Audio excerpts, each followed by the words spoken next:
It's 1576 in Milan, and the city is dying. The bubonic plague is ravaging everything. 1/5 of the population is gone. A terrified family flees with their young son, desperate to outrun death. What they don't know is that death will chase them anyway. That boy was Caravaggio. His father, grandfather, and grandmother would all be buried within 3 days of each other. By age 6, this child had already watched almost every male member of his family die. Today we remember Caravaggio as one of history's greatest painters, but the kids today, they have no idea how wild his story actually was. They don't know about the murder, the taverns, the sword fights, the exile, and they definitely don't know about a painting that vanished for 400 years, only to resurface in a French attic and tear the art world apart. Orphaned, traumatized, and left to fend for himself, young Michelangelo Merisi, yes, that was his real name, joined a group of street kids with a motto, without hope, without fear. These weren't model citizens, they were painters and swordsmen living by the code of the desperate. This was perfect for Caravaggio. In 1592, desperate and penniless, the young artist fled to Rome. He had nothing, no connections, no money, no fixed address. He was essentially homeless. For months he survived by doing hack work, literally painting flowers and fruit in other artists' workshops like a factory line worker. But then everything changed. A powerful cardinal named Francesco del Monte discovered him and took him into his household. Suddenly Caravaggio had patrons, protection, and commissions. His breakthrough came in 1599 with the Contarelli Chapel Commission. At just 26 years old, he was tasked with painting 3 massive scenes from the life of St. Matthew. The results were revolutionary. The calling of St. Matthew redefined religious art. Jesus calls a tax collector, not a saint, not someone pure, just a regular working person captured in a moment of divine grace. But here's what shocked everyone. Caravaggio showed St. Matthew as a real person, sitting at a dirty table, surrounded by actual working-class people. The church wanted it removed. It was too real, too crude, too honest. He had to paint it again. But the world had taken notice. Almost overnight, Caravaggio became famous. Here's what nobody talks about. Caravaggio the artist was brilliant, but Caravaggio the man was basically a walking disaster. He was constantly in taverns. He was in fights almost weekly. He had an extensive police record, literally arrested for disorderly conduct, brawling, carrying an illegal sword. One contemporary wrote that after 2 weeks of work, Caravaggio would swagger about for a month with a sword at his side, ever ready to engage in a fight. He was bizarre. He'd rip up paintings if someone criticized them slightly. He'd sleep fully armed and clothed. He was paranoid, violent, and brilliant all at the same time. Then, in 1606, everything exploded. Caravaggio got into an argument with a young man named Ranuccio Tomassoni, possibly over a woman, possibly over a tennis match. Nobody really knows. The argument turned into a sword fight. Caravaggio stabbed him. Tomassoni died. Caravaggio was now a fugitive. The price on his head was real, and Rome was no longer his home.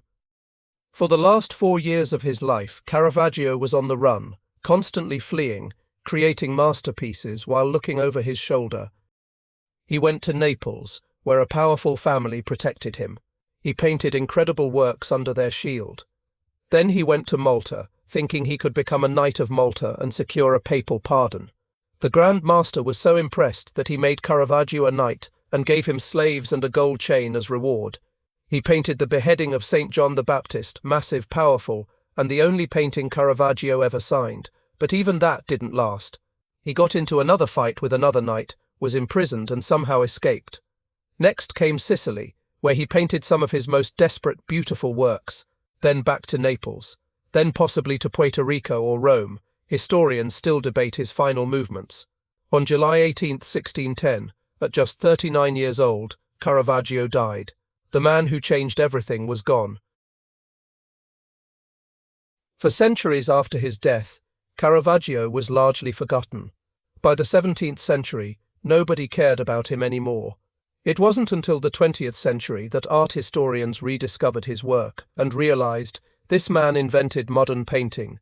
His dramatic lighting, called chiaroscuro or tenebrism, his psychological realism, his use of ordinary people as subjects, his theatrical intensity. It all went on to influence Rembrandt, Velázquez, Guerrico, and eventually cinema itself. Scorsese, Pasolini, they all borrowed from Caravaggio's playbook. But here's the wild part. Even after 400 years, new Caravaggio paintings keep turning up. April 2014. A house near Toulouse, France. The owners find a leak in the ceiling and go to fix it. There, in the rafters, covered in centuries of dust, they discover a painting. It's enormous. It's stunning. It shows Judith beheading the General Holofernes, a biblical scene of violent power. An auctioneer and a painting expert named Eric Turkin cleaned it. As the dirt came away, they knew immediately this was something enormous, possibly by Caravaggio himself. The painting was created between 1600 to 1610, the exact time frame of Caravaggio's Exile. The style matched perfectly. Stop for a second and really look at this painting. The Toulouse Judith isn't some triumphant biblical hero. She's a woman mid-action, caught in the most brutal moment imaginable. Holofernes lies half-naked on white linen, his body already beyond saving. You can see the blood dark, real, absolutely unmistakable. His head is being held up by an older woman, Abra, who looks away. She can't bear to witness what she's helping to do. But Judith, she's looking directly at what she's done. Her face is composed but tense. This isn't victory. This is the moment when someone realizes they've crossed a line they can never return from. The red cloth in the background seems to swallow everything. It's like the whole world has turned to blood around them. What makes this painting so devastating is what Caravaggio does with the lighting. A single source of light cuts across the canvas from the side, and it carves these figures out of complete darkness. Judith's face glows. The white linen almost burns, but the background, pitch black. It's like they exist in their own moment, isolated from everything else. You can't look away because there's nothing else to see. No escape route, no distraction, just these three people, and the terrible thing they're doing together.